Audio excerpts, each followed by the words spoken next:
Hey guys, this is episode 31 of the Tea in Tokyo podcast. My name is Somya. And I'm Ellie. And what do we talk about this time? So this week we talk about the New Zealand election, and we also talk about a escape room / mystery circus. Yeah, that's right. That's coming up right now.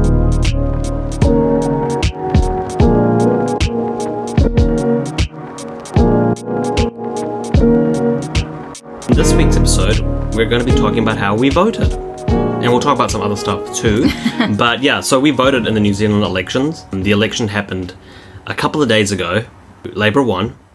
That's not who I voted for. I voted for Greens, but basically because the Greens is even more liberal than Labour. I already knew that Labour was going to win, I guess. So it's might as well give the other guys a couple of votes as well.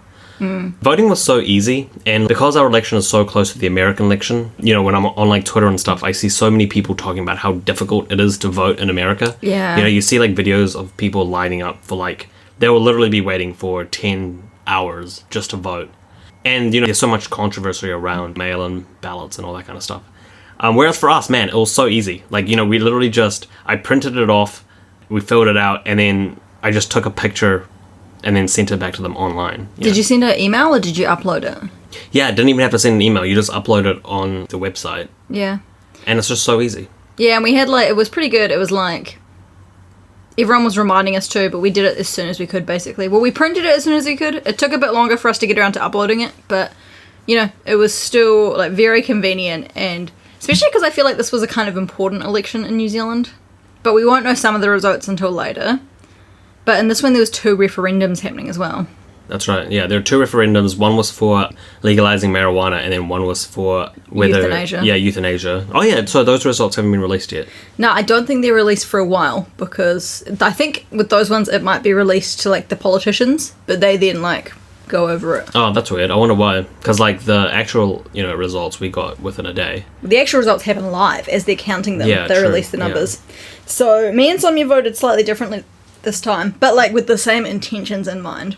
So I normally vote Greens every time, but this time I really wanted Labour to win, and I was more worried than Somya, I think, that they wouldn't, because you've seen such a rise in right-wing extremism around the world, that I was kind of worried that that might happen in New Zealand, even though our right-wing party is not that right-wing, but I think the people who vote for it are a lot of the time, if that makes sense. So yeah, I voted for Labour for both of mine, and I was kind of happy because I'm in the Ilam electorate, which is a part of a suburb in my hometown, and the MP who's been in charge of that one has been the same MP for 26 years, and he was officially voted out. And he's a national person. Yeah, so he's from the other party, and so this time I voted for a Labour person, and she hit him out after 26 years, and this is the first time in forever that electorate has been under the left-wing party side. Yeah. Which I think, to be fair, a lot of people who maybe didn't even vote Labour as their main party voted for Labour because everyone was kind of sick of Jerry Brownlee, the national MP person for Ilam. He did a really bad job during the Christchurch earthquakes. He was in charge of the commission and he screwed it up. So I reckon it was a build-up of people who didn't even like Labour just being sick of that specific MP. But still, it was very exciting. That sounds like the most boring thing to be very excited about, but I think, for me, it's pretty cool to see, your own hometown, switching. Especially it's not even, in America you've got, swing states. This wasn't even, a swing state. It's, firmly been for the other party forever. Yeah, but, man, I was so surprised with how easy it was to vote from here. I was thinking it might be kind of hard to vote all the way from Japan. The fact that we didn't even have to send it in, you could just literally just take a photo of it on your phone and then post it. Yeah. Now, to be fair, did they... I was watching a video the other day about why voting electronically is difficult, and he said how it's a trust thing where you don't know if you can trust whether your vote was counted or not. And to be fair, you have no idea if your vote was counted or not. They gave us, a reference number thing, and I'm sure you could check somehow with that reference number. Actually, yeah, maybe I'll do that after this, but I don't know would if you, you can call up check. And then you'd tell them what your reference number, and then they'd be like, yeah, you voted for blah blah. Yeah, I'll be interested to see if they have that on record. I doubt there's no way they'll just say that, because otherwise anyone could just call in with a reference number. Yeah, true. But maybe they'll say at least, hey, your vote was counted, which I'm sure it was. I doubt I doubt that it wasn't. Like, the only reason it wouldn't be counted is if your vote came in late, I think. But with, electronically, it's going to come in straight away. And we did it pretty early as well. Yeah. Like, pretty early on. So we did that in New Zealand, and then meanwhile in Japan, we had another, governmental thing to do. We filled out the Japanese census. Yeah. So the census happens every 5 years here. And man, the census was really different to ones that I filled out in New Zealand because there wasn't really that much information. I feel like the whole point of a census is to find out, the demographics of a country, like who lives there, kind of like exactly who they are, so you can. Like, I feel like in New Zealand, it asks heaps of questions. Like, are you a smoker even? Does it? Like, I feel like it asks for really I don't know, specific maybe. details. But yeah, it talks about like how much money you make and all that kind of stuff. Whereas here it didn't do that at all. It was like your name. They already have our address. What else do they have? That was it asked us what our job was. Oh yeah, what our job was. I think it asked us if we it asked who does the most housework, like if it's evenly distributed, which I found kind of random. Maybe that's a weird one. Maybe they're doing research to see if women do more housework in Japan, which everyone knows they do, but like. Yeah, maybe socially they're still a little bit behind, so that's kind of like their main focus. Yeah. And, I guess in a country that's so homogeneous, for the most homogenous, yeah. For the most part, like maybe difference in demographics aren't really that big of a deal here. Therefore, they're not going to spend time talking about it, I guess, right? Because like 98% of every area is probably going to be exactly the same. Whereas in New Zealand, there's a larger variance.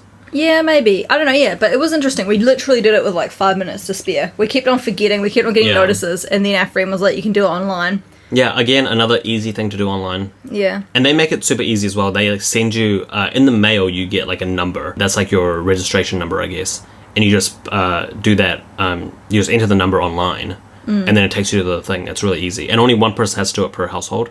But yeah, we literally did it within 30 minutes of like the deadline. But yeah, I feel like this one definitely showed both of us that like things like these sort of like governmental things like voting and like censuses, like why can't they be online? I definitely understand why people are worried about it, but at the same time it's like I feel like that's the way the future's going. Like when you see this stuff happening in America, like people having to line up for like 10 hours. Yeah. And then ours took like 5 minutes. Like voting took even less time than that because it was literally like you ticked who you wanted to and then sent it in. It's kind of like, why would you not go this way? Yeah, for sure. Like if you're worried about getting hacked, just make sure there's like more stringent security measures, I guess. Right? Yeah, there's actually like a really interesting video, the one that I was talking about before, by this guy named Tom something. I forgot his name, but people would know who he is. He's really famous on YouTube. He's this British guy that goes around the world, like he basically just talks about like sciencey things or like just interesting facts. And he made a really good video about that. About why voting online. Yeah, why you can't vote online because of security concerns and things like that. But in the future, I'm sure they can figure that out. Yeah, I think that they just need to like, if like the government itself is so worried about those like security things, they need to then put more effort into researching it because it's going to happen. I feel like it's inevitable. So like, now's the time to like put that effort in to make sure it is secure. But yeah, so New Zealand, we also had the marijuana one and euthanasia, which we'll find out about, and I genuinely don't know which direction that's going to go. Yeah, like, if you asked me a couple of months ago, I thought the marijuana one would be like 70% yes, 30% no, but then I've been talking to like some more people, and I've been like looking at articles and stuff, and they're saying it's like 50-50, in fact, it might be like leaning the other way, so that one's super close. Well, for euthanasia, though, that's not even close, like, I'd be surprised if even 15% of people say yes to that one. Oh, you think no one's going to vote yes? Yeah, I reckon almost no one will vote yes to that one. Oh, wow. Okay, so let's stop talking about political stuff and move on to what we did. This week, it was really interesting. We went to Tokyo Mystery Circus, which is like an escape room. So it's in Shinjuku, right? Yeah. Yeah, but I can't remember exactly what it is, but it's the part of Shinjuku that don't go at night because it's a dodgy area. Yeah, apparently it's where the Yakuza. Yakuza is, yeah. Yeah, so we went during the day because, and this sounds like paranoia, but it is, like, it's well known that if you're in that area at night, you should be careful. So, like, we went during the day, and then we made sure that we were, like, heading back towards the main Shinjuku area before it got dark. Yeah. But yeah, the escape room was cool. Yeah, so it was, like, nothing like what I was expecting. We've done a couple of escape rooms before, and the ones we've done, it's literally, like, escape room describes it very well, because it's literally a room with all these, like, little mini games like inside clues, that room. and there's always a second hidden room in the room, but this hidden room is tiny. Yeah, it's like a closet, basically. Yeah. But man, this one was called Mission Infiltrate the Noir Museum. It was elaborate. Yeah, it was based on this guy Lupin the Third, which he's like an anime character. There's a lot of manga and movies and whatnot made of him. I had never heard of him before. Lupin I think the Third, it's definitely an old school anime. Yeah, so I think he is pretty famous though. So I think you guys might have known about him. And he's a thief, right? So that's his character. So that's what we did too. We were thieves, and we had to steal a gem from this museum. All the while Lupin was kind of giving us instructions and things. Yeah, and there's like some detective who's like trying to stop you, but like we said, it was elaborate. So it was English friendly in that there was written versions in English of everything, which means a couple of times we kind of got like tripped up when there was like an alarm would go off and then it would say something in Japanese, but there was no written English for that part. Yeah, that didn't have written English. Like one time we like got like caught by the guards because we didn't realize the alarm was saying. Hold on, let's go straight from the beginning. Sorry. At the beginning, you have to wear these like vests, right? It's kind of like if you've ever played laser tag, it's similar kind of vest. And then they give you an iPad, which they call it the Lupin pad, but it's just an iPad. Yeah. And it's really cool because so you go into this room, like this labyrinth. And in different rooms, there are these like things on the wall that you can scan, and you use the iPad to scan it. And basically, that's your way of communicating with Lupin. And Who gives you instructions. He gives you instructions. And then also, if you find a clue, instead of like in other ones we've been to where it's a physical object and you have to pick it up, although the gem in this was a physical object, but most of the clues, or well, all of them except for the gem, are electronic. So again, you just scan it and then it gives you information. And there's like the main storyline, but then there's also like random other things that you can scan to get more points.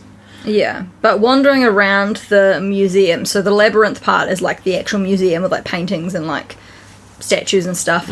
There's like guards, and they're basically like old school video game NPCs in that they follow a set path, and if they see you, they shoot you, and your little laser tag suit that you're wearing will like vibrate.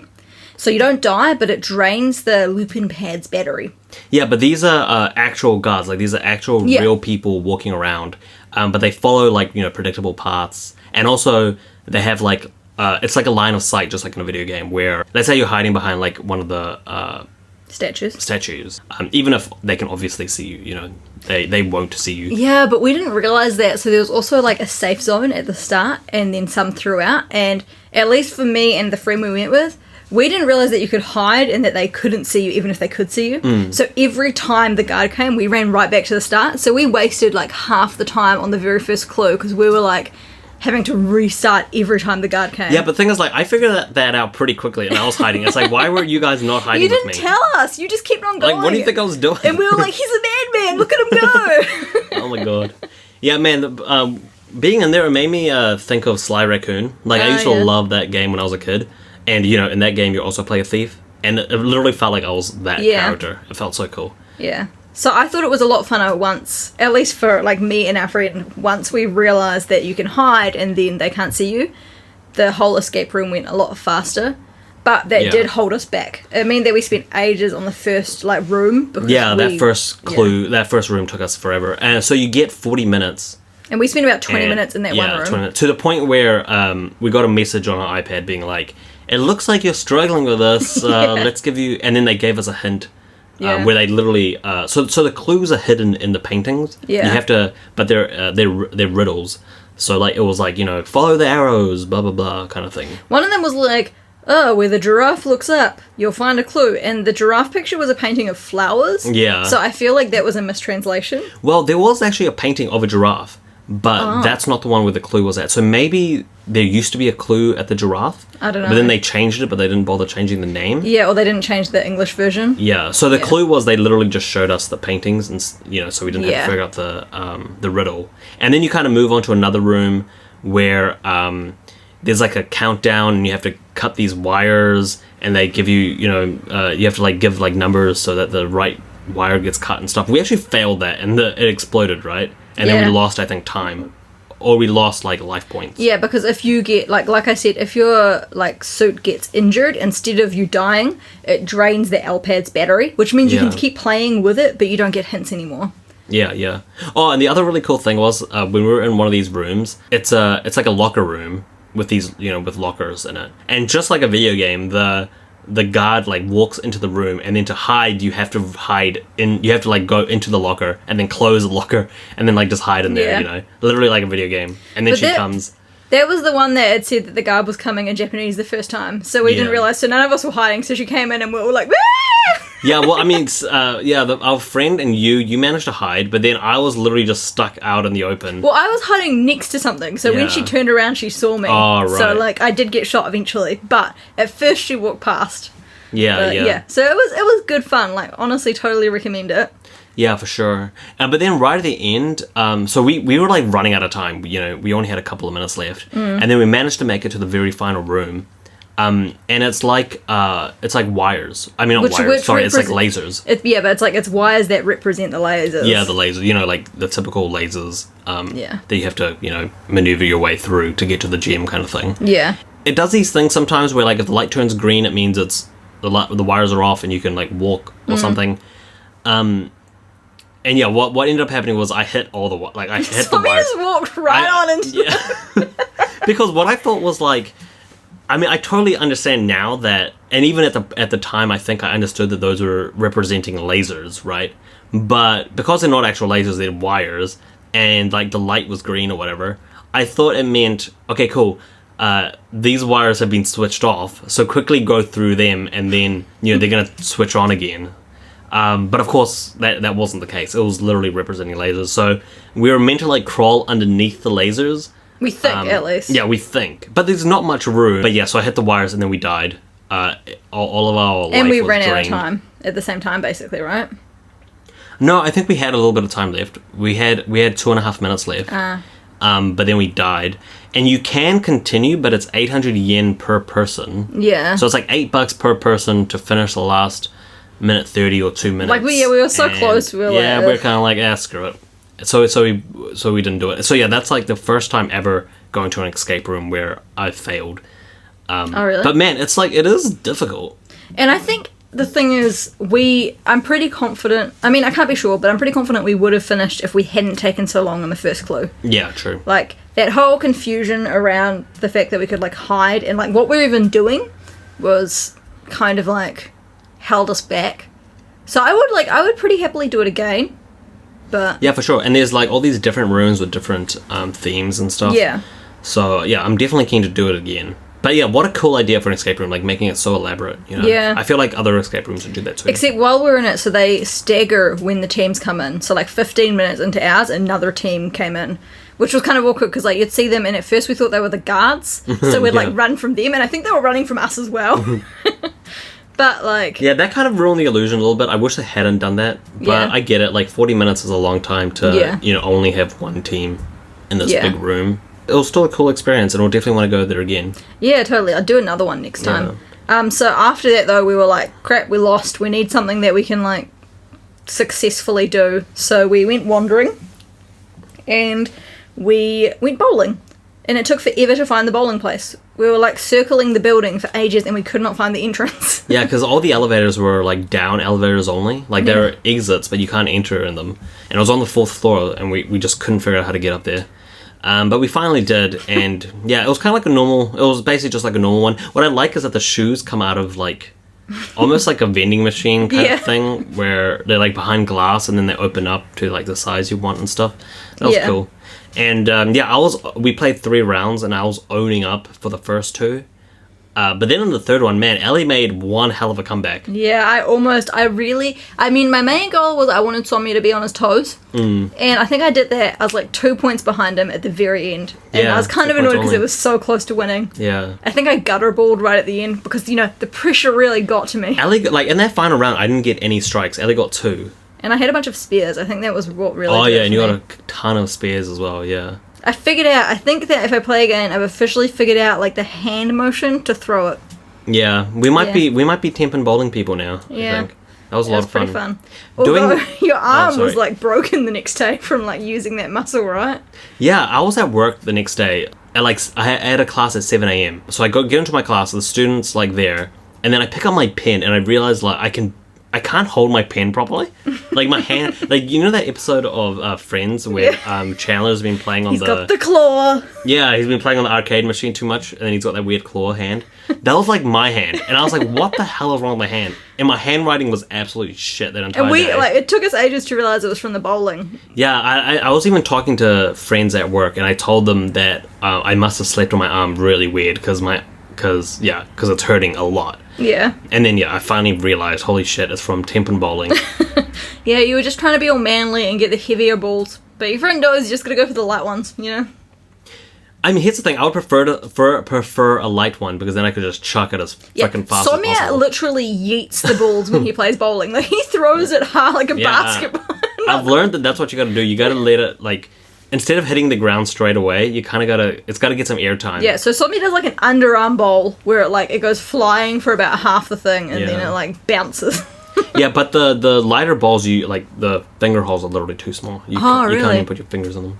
Oh, you big fat fingers, eh? But yeah, man, I was like, Jesus Christ, how unfit am I? Where a Tempin like a ball got the best of me. Yeah, but it was literally just that one part of your arm, right? Like, what is this part? The part where you've got like your radius? I don't know what the muscle there is called. Isn't this your radius? Radius, ulnar? Radius? Ulnar, radius? Yeah, maybe I don't know which order it is. Something like that, yeah. My forearm. Yeah, that's what it's called. Yeah. It made me think that I really want to go to like a place that has a lot of like these kind of mini game kind of things. And I found one. There's one in Odaiba, which looks amazing. Like it has like mini golf, Tempin bowling, archery, it has darts, it has like anything that you could possibly want to play.